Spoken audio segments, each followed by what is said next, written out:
All right. Bye. All right. Well, I guess it worked. We're gonna live stream this at the same time. So Oh, you're gonna live stream it at the same time? yeah, is that okay with you?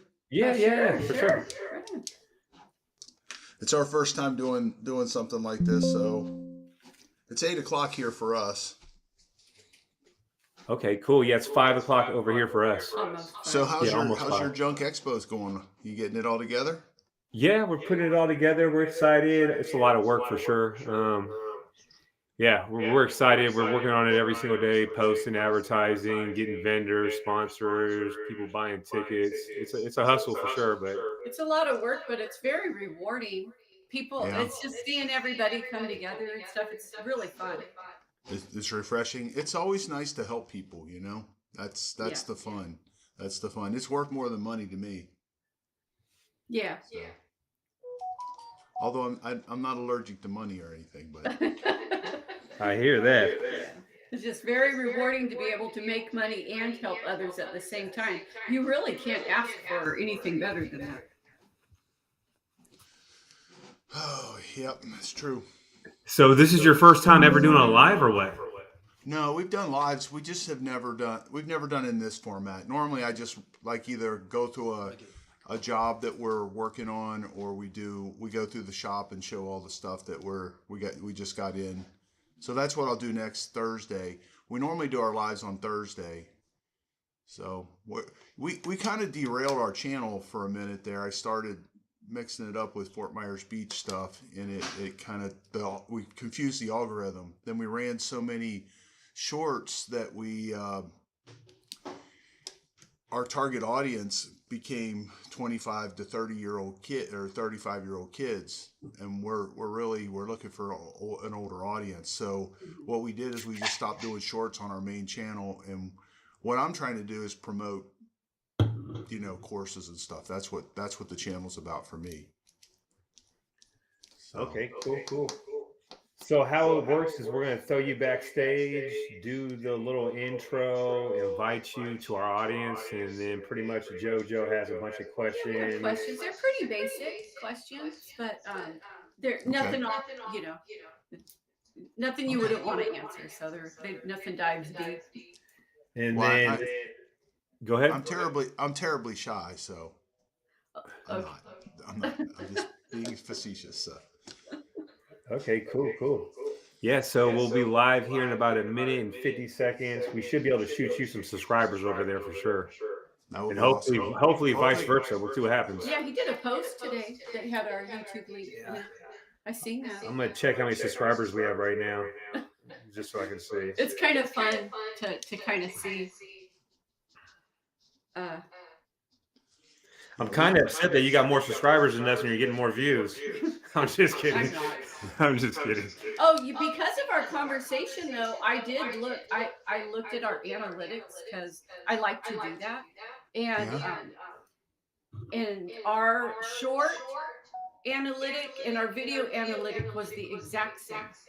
Yeah, well, good for you. But then you're doing exactly what you should be doing. Mine about 3 months ago was exactly the same. For some reason, it's different now. Okay. Then we should keep looking at it periodically if it changes like that. Yeah. Now, what videos work the best for you to get the views and subscribers? I wish I knew. I mean, we're all over the place. I got off on a tangent and started running all this hurricane stuff. We had hurricanes coming in. I'm driving around in it in my truck. And I started doing that and then covering Fort Myers Beach. And then what happened is the algorithm started following just that. And then we got hyper focused on just Fort Myers Beach. And you know how small that is. Yeah. So, and then we got so many shorts going. We had 600,000 views on shorts in a month. And the algorithm wasn't feeding out our short term or our long videos because it only had 28,000 views for the month. And that's way low for us. Yeah. So the algorithm gets confused pretty easy. So I don't know. I don't pretend to have this figured out. Yeah. Yeah, we're trying to still figure it out too. So, well, we'll help each other. Right on. So we'll throw you backstage, do the little intro, and then have you hop on. Okay.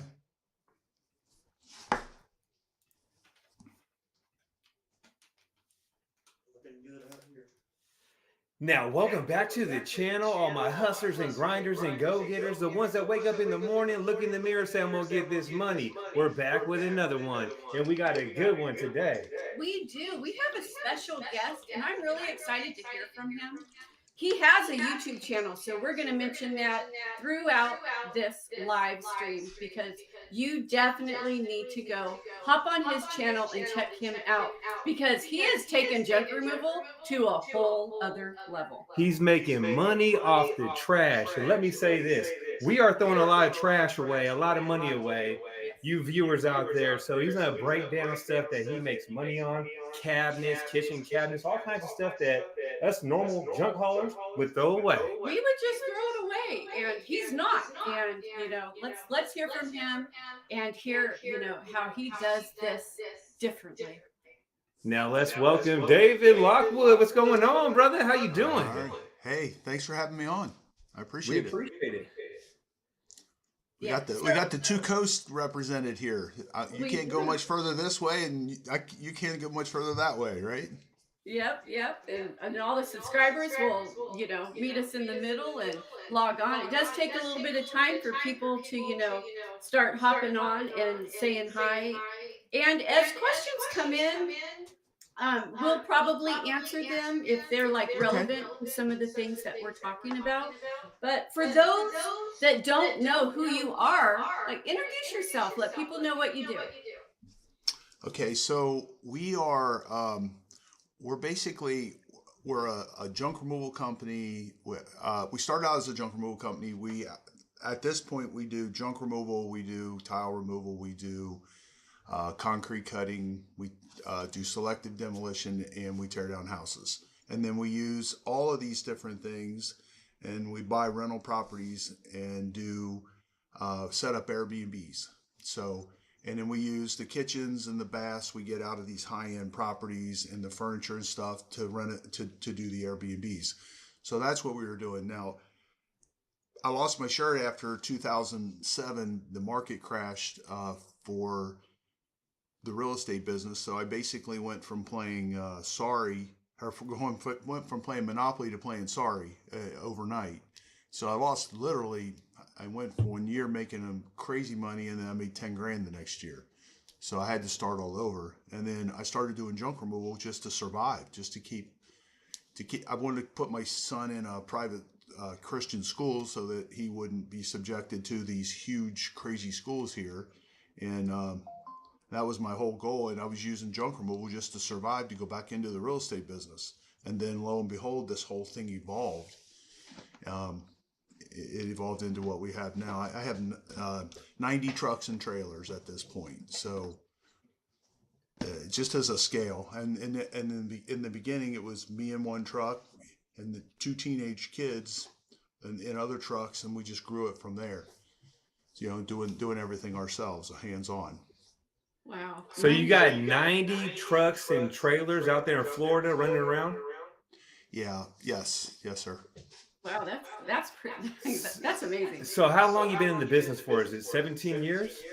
Okay, so the everything came unglued in 2007. So, and then I started seeing people put stuff out to the curb. You're like, oh my God, they're throwing that away, and I'm broke. And I know somebody on Craigslist could use this. So that's what I started doing. They'd be unloading stuff out of a foreclosed house, and I'd be over there with my hoopty trailer, putting it on the trailer and taking it back to the house. And then I was doing real estate stuff during the day, and then doing this, and then and just basically getting stuff and putting it on Craigslist at the time, nothing else. And then I've started saying, oh my gosh, I've got like $2,000 in my pocket. I was broke, man. I was so broke. And then I had 10 grand in my pocket, and I'm like, whoa, are you kidding me? And then so I just started doing that. And then I started saying, well, I want to get more stuff. So then I started doing junk removal. I actually started doing free junk removal for a while. Then I realized that everybody tipped me, and I thought, well, they don't really mind paying for it. I'll just charge less than these other guys, 1-800-JUNK and that. And because I wanted the stuff, I say, send me pictures. I didn't go pick up landscaping stuff and things like that after a while. I just, I was a 50-year-old guy. I didn't want to load it. So basically, that's pretty much what we did. And then I got to the point where I my son would go to bed, and I'd go down the street on garbage day, wherever it was, and pick up all the stuff they put out.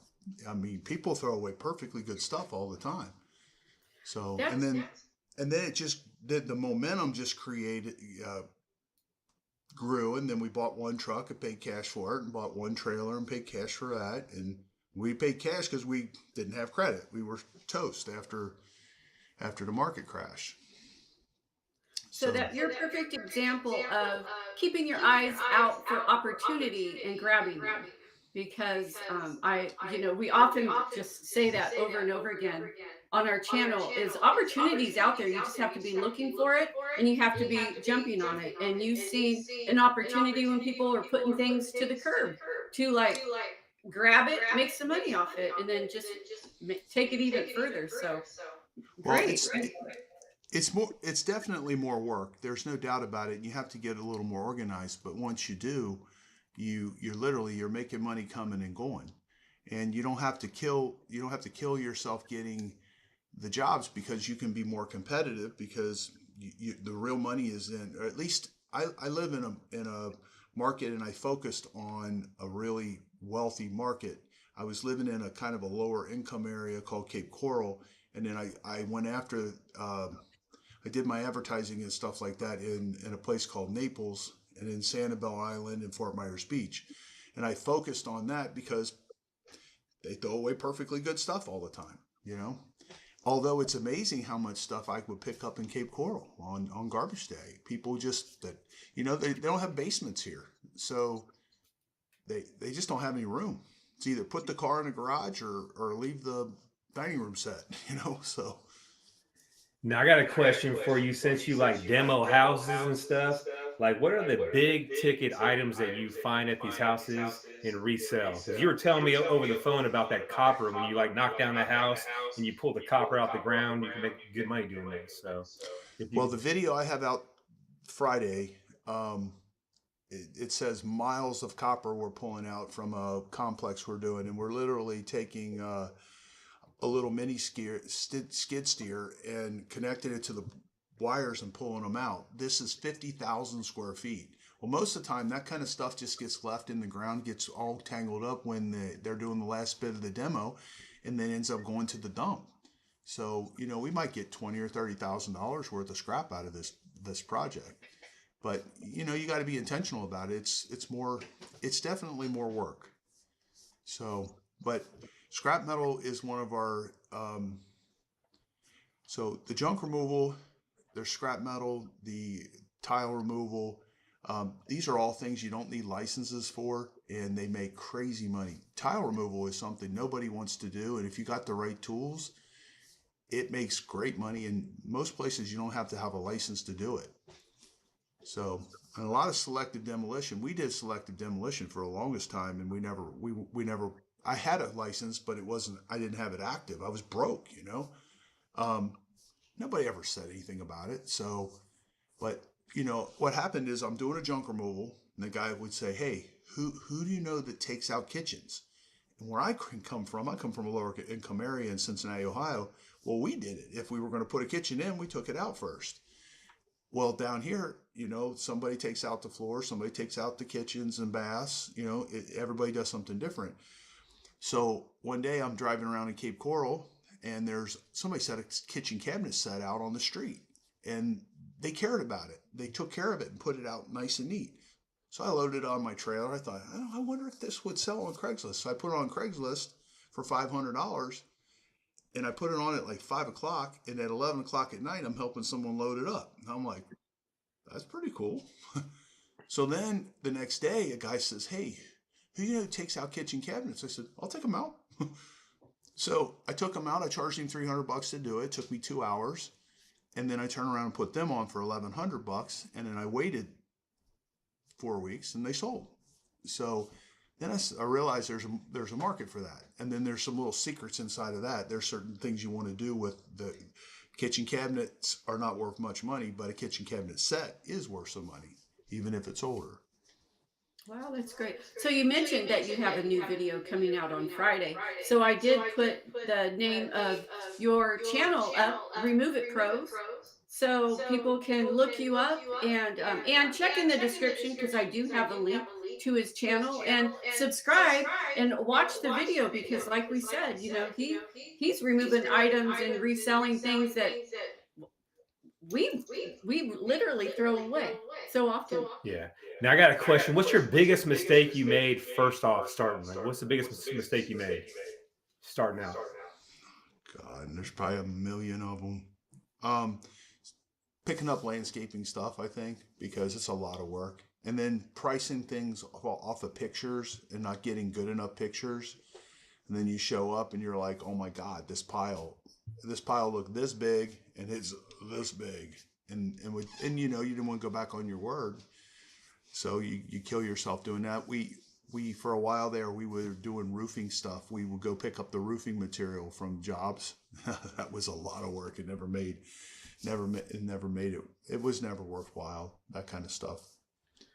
Well, I know you got like 20 Airbnbs. Have you got those off of like doing junk removal? How'd you get those? Okay, so the one that I got, we tore down a house for the lady, and we did it as a junk removal tear down. It was a little tiny house, and we just rented a Bobcat. This is a long time ago, and then she lives in your area somewhere over there in California, and she was having a hard time managing the property, and some kept going sideways, and the city was going to make her tear it down. She called me up and said, "Do you want to tear? Can you tear this down?" And I worked out an owner finance deal on her and bought that, and we solved the code violations. This is a long story. I'm trying to make it really short, but so I said, "Hey." I gave her $10,000 down. I said, I'm going to fix this up, and in 2 years I'll refinance it. And it just appraised for $3.4 million. So I paid Wow. 700 grand for it. Oh, wow. So, but over the years we've renovated it. Now they've been flooded twice by hurricanes. But the kitchens, the bathrooms, the appliances, the furniture, we do go buy some of the decorations and stuff because you can't get enough. The forks, the spoons, the pillows. Well, not pillows. We buy new pillows, but like we get all that stuff from here. The mattresses, all of it. Being in the Airbnb business and being in the junk removal business, it works hand in glove. It really makes it a lot easier. Yeah, it is one of the things that we often say is junk removal opens up so many doors and opportunities to make more money. You're cleaning out a property and they maybe need to sell it very quickly. And if you've been saving your money, you've got cash. Like you could come in and offer. There's so much opportunities to to do what you're doing, Airbnbs or house flipping or opening up a thrift store. There's it's endless. And like you said, it's money on top of money.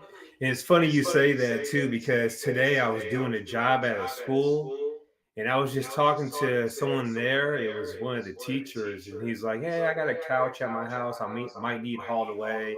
And I also got like a 2002 Bronco. Do you take those too? I said, "Does it run?" He's like, "Yeah, it runs. Just the tags are expired and stuff." So I'm gonna give the guy a call later on this week and see if we can just snatch that from him if it's in good shape, Yeah, and so then people resell just it. want to get rid of Who stuff. cares if it's in good shape? Just get it and resell it. Just Yeah. get it resell. Yeah. People buy broken stuff. Um, I mean, what I did after a while, I quit using logic. I just said, I'm just going to see if what this is worth on eBay and if it makes sense. And how much time does it take me to put something on? We had the guys bring back an engine. It was a Kubota engine. Okay, it was bolted to a pallet. So they bought it and never put it in. And this happens all the time. You find stuff in garages all the time. It's up on the shelves. They know it's worth something.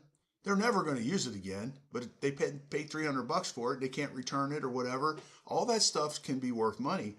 Well, this thing was worth $5,000. I put it on eBay and sold it for $5,000. So Oh wow.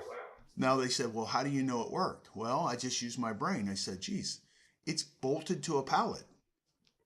If it didn't work, would it be bolted to a pallet? And then had a bill of lading. So I made some assumptions, and if something went sideways on it, I would have done the right thing with the person. But they were selling for $7,000. I sold it to him for $5,000. So things like that, just unusual stuff. Looking in the bottom of bags. I mean, I saw one of your videos. You're talking about that. I've got a necklace. We got it on eBay right now. It's $2,200 brand new. So we got it on eBay for $400. That was in the bottom of a bag. And when I set the bag down, I heard it clink. So I opened the bag up, and there it was. So, and I got so many stories of stuff like that. And so, and then the junk removal business, it opens the doors up to a lot of other things where you can make money. Selective demolition is probably that's where we make the majority of our money. So tearing down houses, we only started doing that after Hurricane Ian. And honestly, the thing about the selective demolition is you can expand so fast. And if you bring excellence to it, in other words, you show up, you do what you say, you clean up after yourself. The secret is to meet the people in the beginning of the job and then meet them at the end to make sure they're satisfied. And then you get your Google reviews.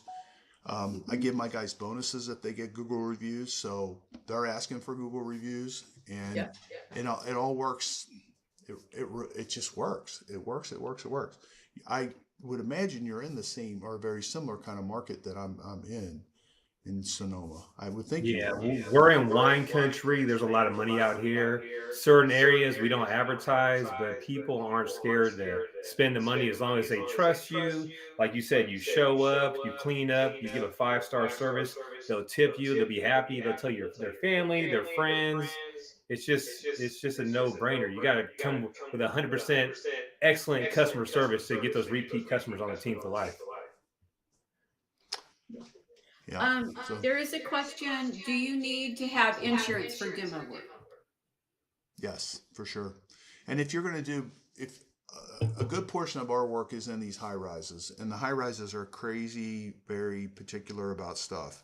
We have a season here, the winter season. People come in, and there's a moratorium during the winter season, so you can't work on these buildings then. So what happens is once everybody leaves right after Easter, all of a sudden there's 3,000.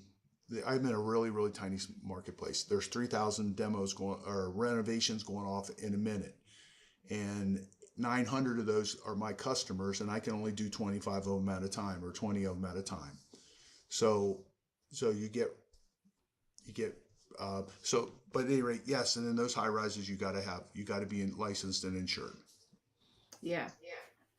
Let's see. How many people are on your team? Last year, this time we had 130. We've got 107 right now. Now, do you buy lunch for everyone too, or no? I'll tell you what, we do all kinds of stuff. Like on Fridays, we order all these sandwiches and stuff, and the guys come in and they just grab that stuff for their lunch.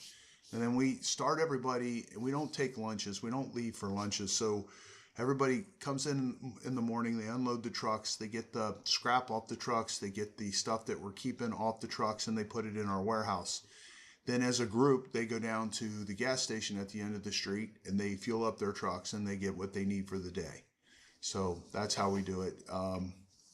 And then we pay for, Google review bonuses. We pay the crew leaders, we pay them an hourly rate plus a 2.5%. So, what's really cool for me growing up poor, I'm driving up the street, and every year I see all the guys' cars are getting better. They're married, they got kids, and they wear nice clothes, stuff like that. So everybody gets to do well. Nobody's being held down by this. Yeah, that's good. Good incentives too. I like that. So I notice on your property you have a bunch of containers there. So how does it work? You like unload all the good stuff that you're gonna resell and put them in containers, and you got an area to scrap stuff. Like how's it work? Yeah, so we scrap stuff in one little area. I have a dumpster there for stuff that doesn't sell, so we can break it down and throw it away. I have two 30-yard dumpsters. One's for aluminum and the other one's for ferrous metal. And then we have 24 Connex boxes that I put lights in, and we just put stuff in there. I need a 50,000 square foot building. I can't afford it. In this marketplace, the debt service on it, I could never make that much money selling, used stuff doing that. So we just make what we got work. It's about 22,000 square feet inside and outside. So you have a shop there where you sell stuff too? Yep. Okay. So we put everything on Craigslist or Facebook Marketplace, or eBay, depending on what it is. If it needs a lot of exposure, and it's kind of crazy. Some of the stuff we'll get like a Wolf oven. They're big and they're heavy.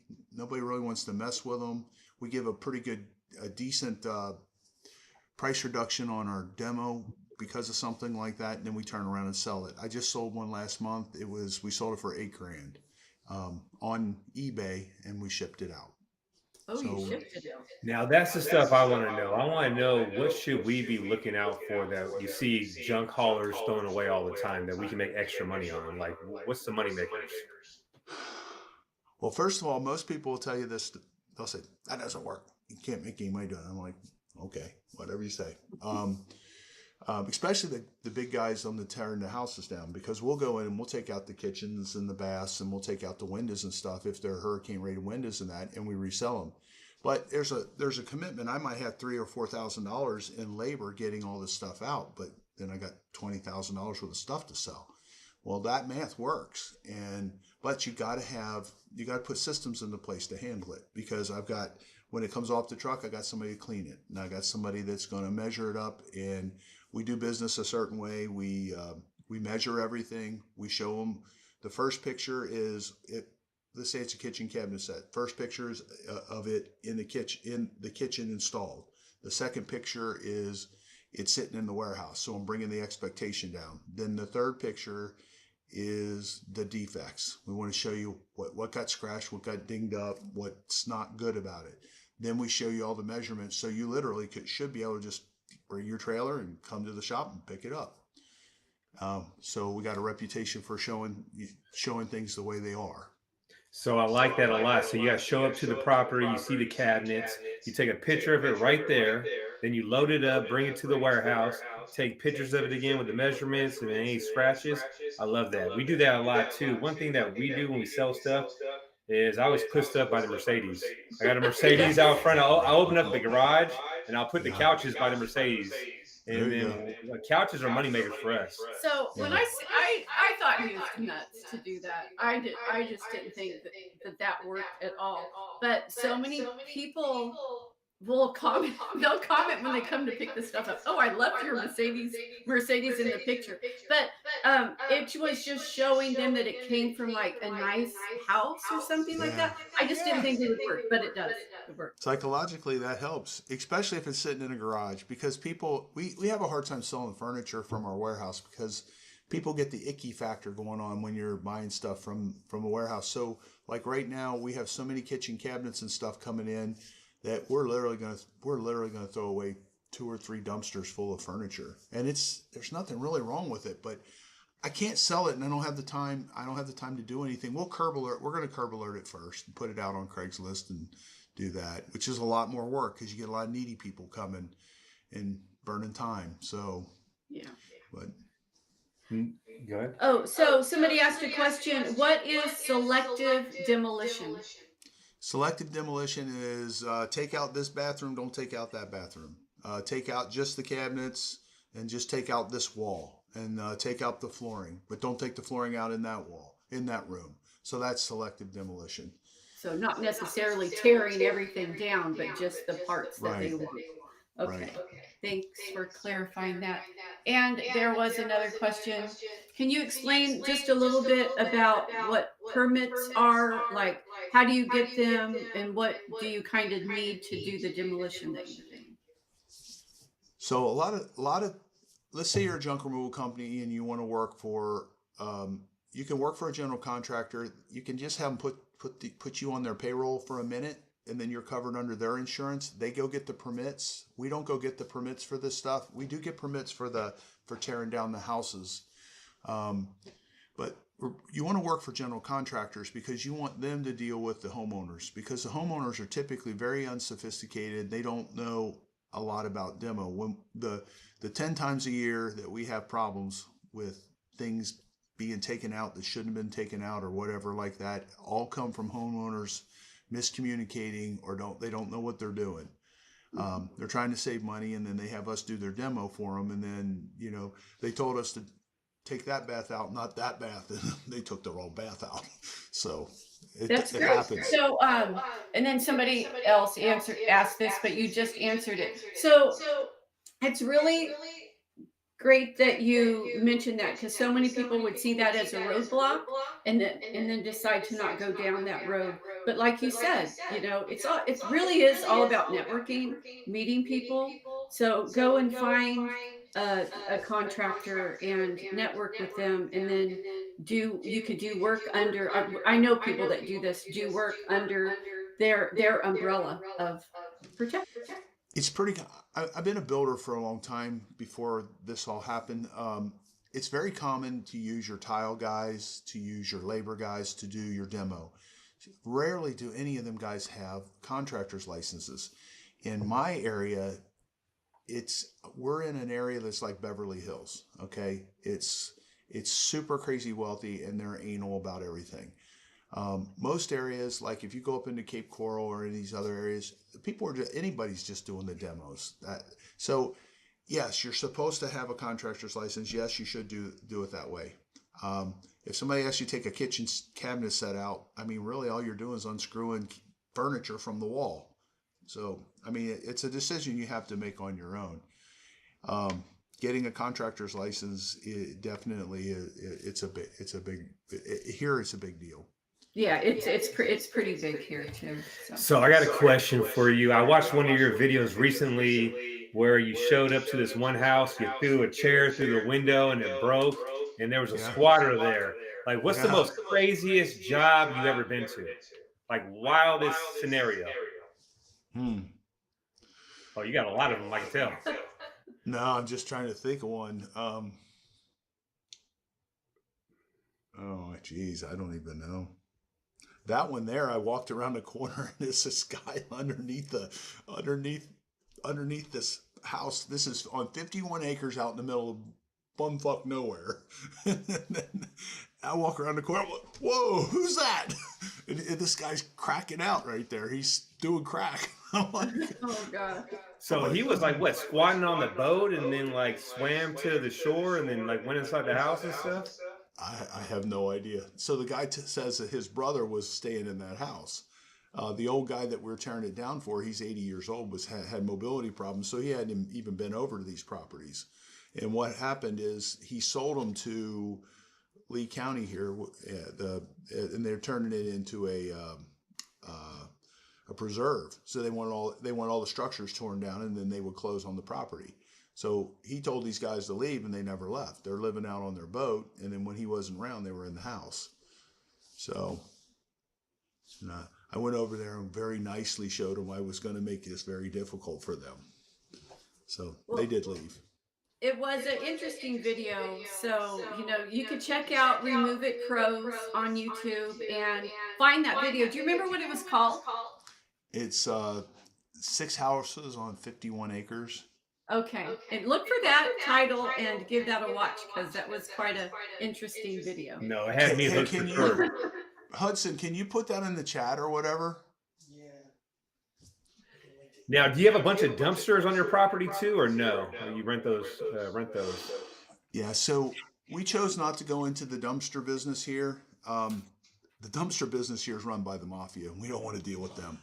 If we start a dumpster business and run it starts doing well, they're going to make us sell it to them. I don't want to deal with that. So we just do our own. We just do our own deal. So we only use them for tearing down our houses and stuff like that, and for scrap metal. Now, what do you run for equipment? Are you running box trucks and dump trailers, or what do you guys use? Yeah, box trucks and dump trailers. And see, if you take on the mindset of doing things the way that I'm doing it, what you want is you go from there's a different mindset, the 1-800-JUNK kind of mindset, where you want a certain size of a truck and you want to do it at a quarter truck and a half a truck and all that stuff. That's a great model. But what I'm doing is I want more stuff. I want more. Man, I want to be able to do 4 or 5 junk removals and not have to hit the dump. So the dump trailer's for that, and then I put the stuff that I want to repurpose into the truck. So now junk removal it's just one part of a bigger equation for us. So it's where we started and where we got our momentum and where we built up our cash to do the other things that we're doing. Right on, right on. What would you say is your most profitable job?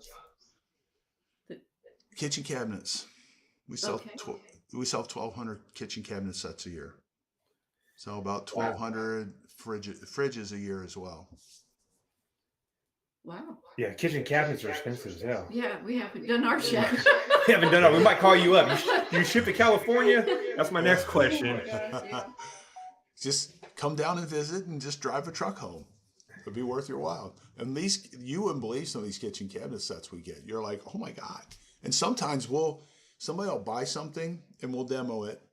They'll renovate it, sell it. The people who bought it again, the building tells them about us again. They want different colors, and we'll go take out the kitchen cabinet set that this company just put in, and then there's never been a can in them. Oh wow! Some of this stuff, it's just That's a win-win right there. I grew up poor, man. This stuff, I'm like, are you kidding me? Are you freaking kidding me? Yeah, it's crazy the stuff that you get from jobs. Like we show up sometimes. I'm like, man, you could have put that on Craigslist. You could have put it outside for free. Someone would have took it, and now you're paying us to take it. Yeah, It's wild. They just don't have the time. Yeah. To do that. What are your favorite jobs? I believe it or not, hoarder houses, because you always find some really cool stuff. It's normally they're really super crazy nasty, but most of the time, people that have the hoarder mentality, a lot of times they're hiding stuff in there. And for me, it's like a big gigantic Easter egg hunt. So I've had a couple really good experiences with that. I've had a couple really bad experiences where they just, people were having health issues and it was really bad.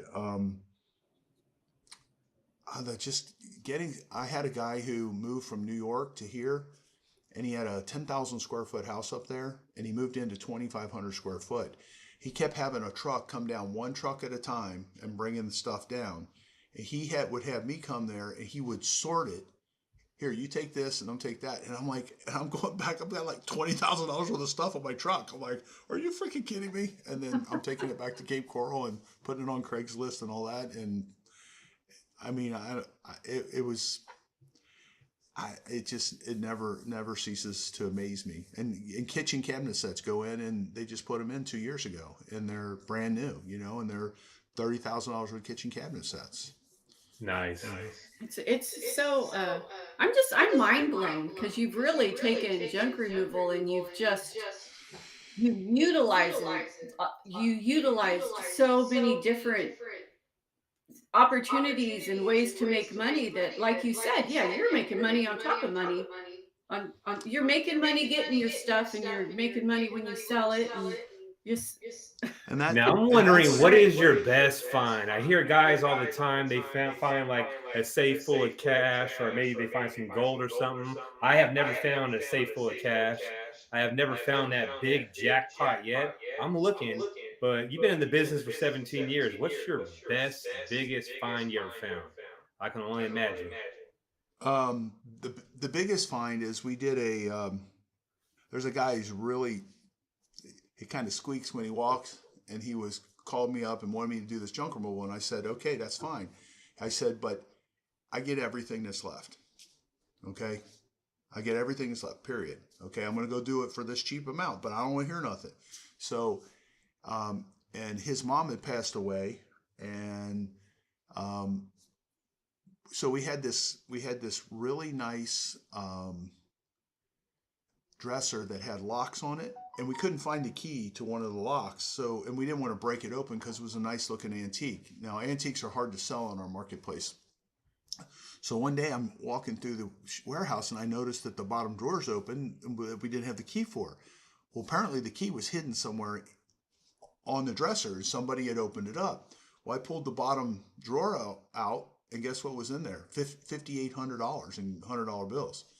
But Oh, it was wow. all strewn around. People had been taking, they'd been opening that drawer up, going, "Oh my God, there's money in here," and taking it. So Oh, it was $5,800. that's And cool. then the next funnest one was, this was about 6 months ago. Guy calls us up and says, these guys brought this hot tub and they dropped it. I want you to come get it.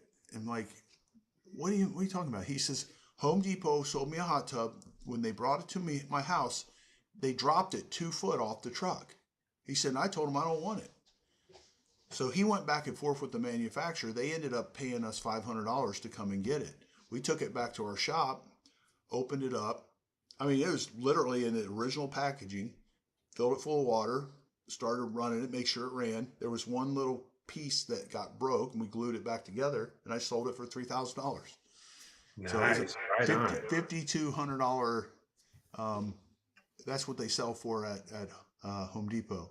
So the manufacturer didn't want to take the chance of bringing it all the way back. So I would think you might have some good insight on this question because it is a person that's starting with a small truck and trailer. And what are your tips for optimizing his operations? Well, I mean, the first one we started with, if you look on my channel, you can see I had a SUV with 200,000 miles on it. It was a Ford Explorer, and I literally bought a $100 trailer that you could fold up and put in your closet. It was that small, and I built a wooden frame on it, and that's what I started with. And then I got a little metal trailer with a tailgate so that it makes it easier to load. You guys know what it's like if you're, and a lot of times we were running by ourselves. So Logan and Talon and I were doing this together, but they were kids. They were in school. When they get done with school, they come and help me. But I would go and I got a little cheap trailer.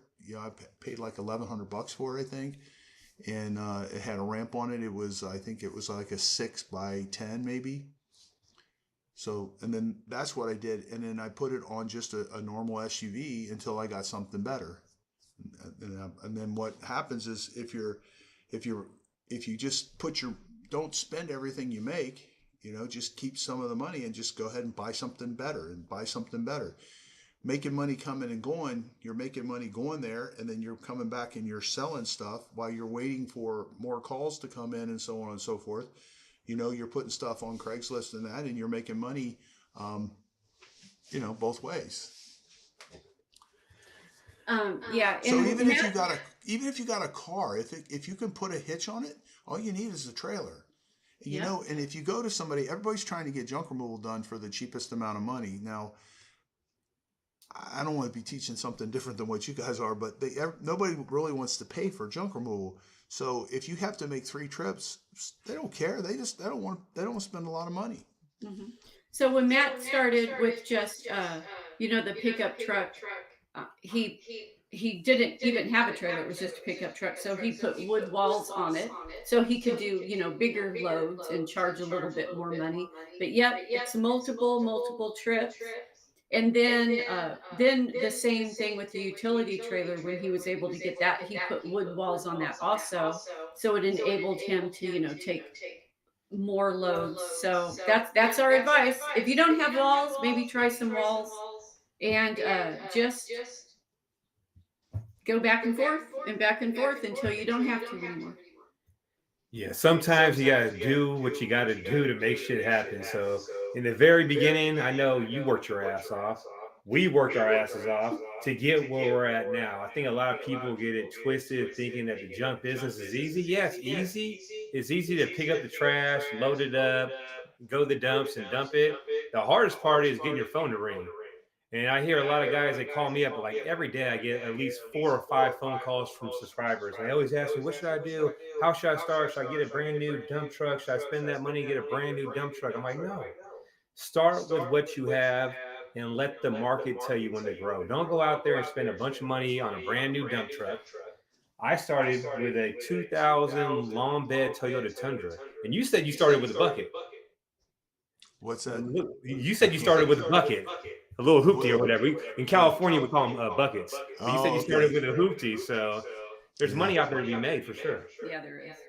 Now, what is your YouTube channel called for the viewers that don't know your channel? Yep. It's Remove It Pros Demolition. And you have how many subscribers? We just got over 47,000 this last week. So Well, So congratulations, because it's a hard, Thank long you. hustle for sure. Well, And, both our channels are. You realize at the size of channel that you're at, you're in the top 2% on YouTube. I don't know if you know that or not. No, we had no idea. So we're in the So, top yeah. 2%. Yes, you are. Oh, nice. Yeah. Oh, wow. So for all your 47,000. viewers that are watching out there, because I know you're live streaming it, check out Sonoma Strong Hauling and Junk Removal and go subscribe. Yeah, we teach you how to start a business with a truck. So Make money with a truck. So I guess both of our goals is to be the 1%ers, right? Well, you want impact and I want impact. We just want to help people, Yeah. That's it. Yes. And you're helping me and I'm helping you and then we're helping other people. Like this guy, Spotless Junk Removal, there's probably 10 junk removal companies here that spawned off of my company. So, and when I started doing what we're doing, there was nobody with a box truck and a dump trailer hookup. Now, all the other not all of them, a lot of the other demolition companies that I compete with, they got the same setup I've got. It just makes sense. I mean, like you see the ramp on the back of the trailer there, just that little thing right there. When you're taking heavy tile and stuff and loading, your guys are dead by noon. But if they can go up that ramp, they're fresh all day long. So Yeah. little things that make a big difference. So that's one of our rigs right there. That's good. It's a good setup. My next question was, what made you decide to start a YouTube channel for your business? Growing up poor, seeing what we're doing here and thinking about all the people that could benefit from it, that could get ahead, who could walk away from their 9 to 5, all the people who want to be entrepreneurs, all the people who are sick and tired of their bosses treating them like crap and all that kind of stuff. That's what this is all about for me. I don't know. And I think there's more than enough for everybody. So that's my mindset. Yeah, I would say doing the YouTube videos and helping people out and getting those phone calls is so rewarding. And a lot of people out there that are just starting their YouTube channel, let me tell you, it is a hustle. It is a full-time grind. You got to be consistent. And you have to like it. And You do. You have to like it. You can't just be wanting subscribers and wanting money, because then it'll just be so empty. Because always recording videos while you're working, It's work. it's It's a grind. really challenging. Yes, because a lot of your really big YouTubers, that's their job, right? They're Yeah. creating content and they're recording and they have a team that does everything, and it's their main job. Like, they're full-time content creators, and we're full-time business owners that happen to have a hobby of content creating. That's how I look at that. But it's very rewarding. But it's challenging, because you're doing a job and you're getting recorded, and then sometimes things don't always go as planned, and sometimes you might not be in the mood to record that day, but you are doing it anyways because it's really good footage, because of the job that you're doing will really help teach people how to do stuff. So yeah, you get the challenge of that. Yep. I think it's fun. It's very interesting. Yeah, we have fun doing it for sure. I remember when we first started doing it, I was making the worst thumbnails in the world. I had no idea what we were doing. And then we got our first 1,000 subscribers.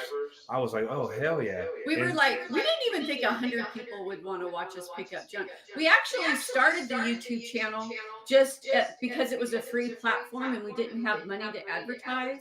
So we're like, oh, we got to get on Instagram and we have to get on Facebook, and YouTube's free, so we may as well put little commercials on our YouTube. And then we're like, well, we may as well show people that we're changing our lives picking up junk. And Matt has such an inspiring story. I'm like, we should just people like realness, and let's just be real.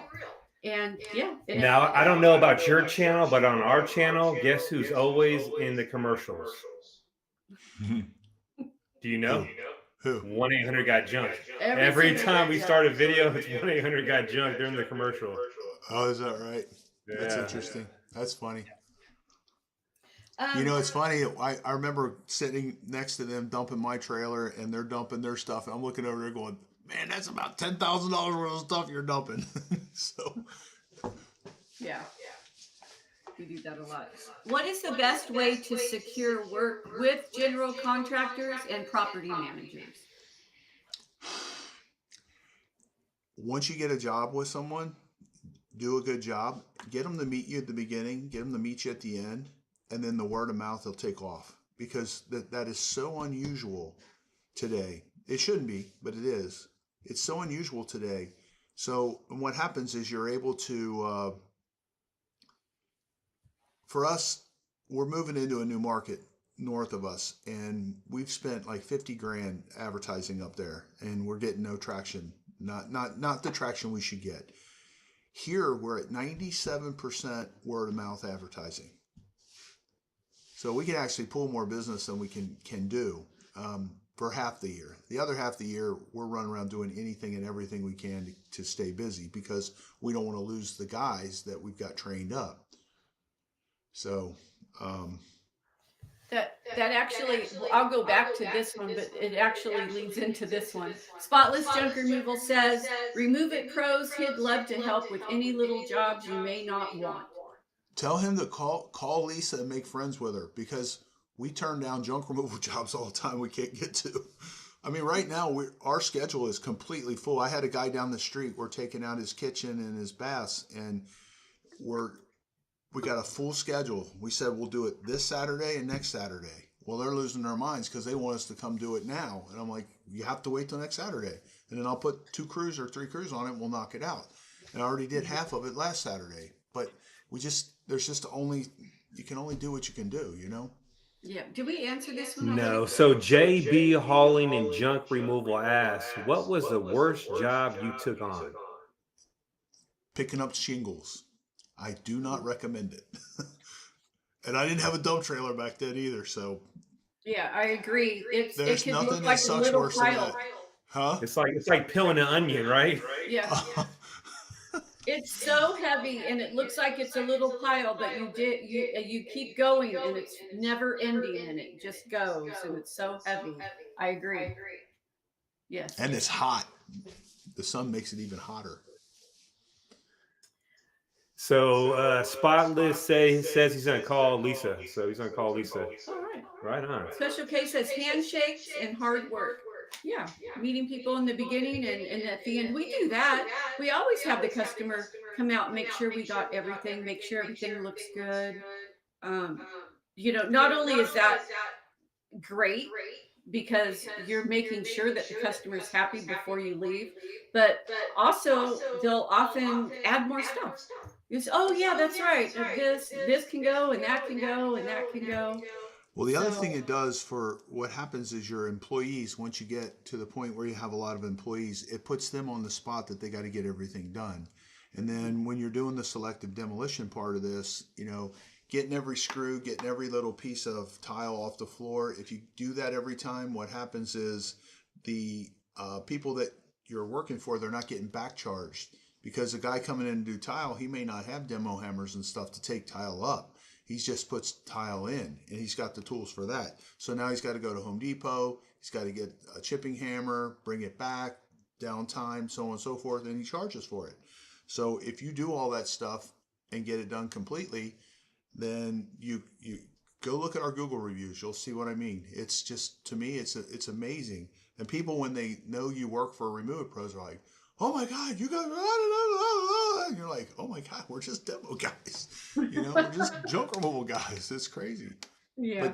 But we really stand out. That's good. And you want to stand out. I mean, that's what it is all about, is what do you bring to the table that others don't? How can you be different and you want to stand out. You want your quality to stand out, right? That you go above and beyond what the others are doing. Well, go now, what's stuff. your future plans with your business? Are you going to pass it off to your kids? Are you planning on selling it? Like, what's your goal? Well, Logan and I are equal business partners. He's 31. So he pretty much, him and Talon, Talon's his best friend. He's 3 years younger than him. They run the day to day pretty much of this. And then what I do is basically marketing. When we're trying to get some traction with selling courses and stuff like that on how we do everything we do. So it's the little details that can make it lets you hit the fast forward button, because you don't have to go through so much of the learning curves. If you already know that this is going to happen and you can anticipate it, then you just walk right around it, you know. Yeah. And then what's your goal with your YouTube channel? Well, everybody keeps saying it should just blow up here any minute, so I don't know. We'll see. Hopefully. Yeah, right now it's a labor of love. It's not doing as well as I want it to, but it's. I mean, we came a long ways. We've been at it for 18 months, so. But I've gotten some coaching and stuff like that, so done a lot of stuff wrong. There's a formula for all this stuff, and just trying to learn it. But I really would like to. Want to teach. Basically, I have a course out on junk removal, on how to do the junk removal the way we've done that. Basic course, and then a master course. And then what I'm going to do is I'm going to do another book in that on scrap metal here in just a minute, how we're doing scrap metal. Then from there, I'm going to do tile removal. Tile removal makes crazy money. And then put out the selective demolition and do a selective demolition book, and basically just show all these little businesses that are inside of our business. And then like concrete cutting, there's a million books out there on that, but you can't find a book out there on tile removal. There's nothing teaching you how to do that stuff. So, and they're just all these little businesses that you can wind up into. It's the same rig. You could use the same rig and do all this stuff. That's great. That's great. I like your vision. So do me a favor. When you do hit 100,000 subscribers, Yeah. give me a phone call and let me know. Okay, cool. Just call me up. And if we hit 100,000 before you, I'll call you up. I'm like, hey, we Right. did it. It's our goal. We want to hit. You guys 100. got to come visit. We got to go. Yeah. We got to go out and play. Yeah. No, we'll definitely come out there for sure. We got to plan it out. Yeah, we do. We have to plan it out. We have to check our schedule, and I have to the real ID. I have some stuff I need to do for that. So. What month is the best month to come out there, would you say, for like fishing and stuff? All the time? Every month. Every month, right? I knew you were going to say that. Yeah. Yeah, we'll definitely come out there for sure. Yeah. So, I guess I got one more question, I guess. What is that? What would you do different if you did it all over again? Anything you would do different? Jeez. And if you say, I wish I would have started earlier, I've heard that a million times. I'm just kidding. I'll tell you what, for the longest time, I was fully intending to go back into the real estate business. I just was looking right over. I didn't realize how profitable this was. It just never clicked. And then one day it just clicked. I'm like, my gosh, and the being able to multiply yourself, it's a easier way to multiply yourself. I guess just not trusting people enough to get started sooner, having them do more of the work. Because I was in the truck for probably a lot longer than I should have been. Because I was losing my mind, because I'm trying to do the paperwork and all that stuff, and run my own crew and stuff like that, and it's just a lot. You're wiped at the end of the day, and then you got to go back and do the payroll and stuff like that. So we actually got another question for you right here. How do you figure out pricing for demolition? It depends on what market you're in. For me, what I do is I just because you're doing hands-on stuff, you just got to get an idea how much time it's going to take. And that's how we price stuff. We don't price it by the square footage. So taking up tile is, if it's got ProFlex, you got to figure out if it's got ProFlex. It's going to take twice as long. And you're going to charge per square foot for tile. But like taking off the soffit in a kitchen, well, you just know how long it's going to take, and you give it a. So we might say, okay, the soffit's $800, taking out the kitchen. These cabinets are really nice. Let's give them a $500 credit for the kitchen, and let's take the kitchen out for $900 or $1,000. And then each different thing has its own little price. So this wall, they're drywall and metal walls. Most of the high rises and stuff, it's not incredibly hard to take out. So, but it looks like it's a lot to the owners. So I might say $1,100 to do that, and it doesn't take us 30 minutes to do it. So basically that kind of stuff. So then how far is it from the unit to the elevator? And then when you get downstairs from the elevator all the way out to your truck, how far is that? So they're all factors that you put in. You just give it a number, and for me, it's just time. How much time is it going to take? Mm-hmm. So somebody asked about man hours. Do you use? It's a hard. We can't. Everybody wants to do that. We hired a guy who works for us to do schedule or to go out and bid stuff, and it's hard for him to do it because he's so used to doing it that way. It's too hard. There's too many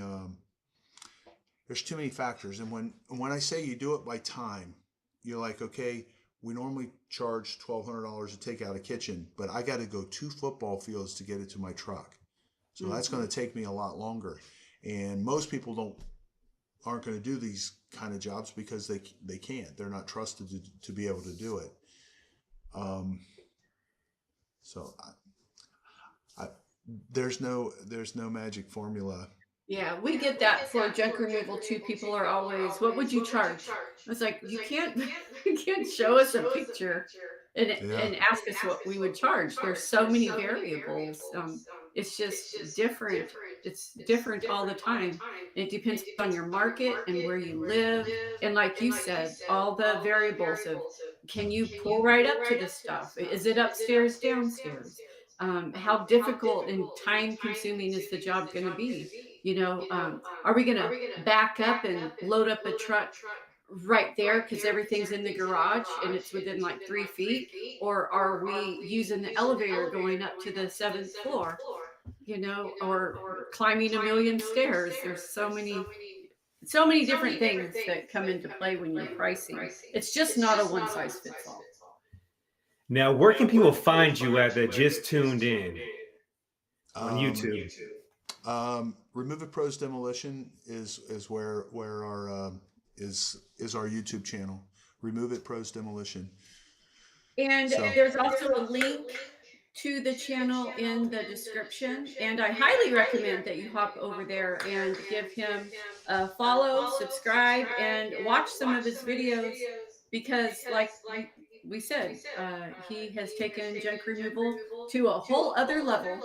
And for your viewers, they can check us out on Sonoma Strong Hauling and Junk Removal. Make sure you guys smash that like button, hit that subscribe button, and thanks for joining us tonight. We appreciate you hopping on with us. Well, thank you for having us. Makes us feel special. Right on. We'll do it again for sure. Is there any questions you got for us or what? Yeah, just let me know when you want to come out. We'll make it easy for you.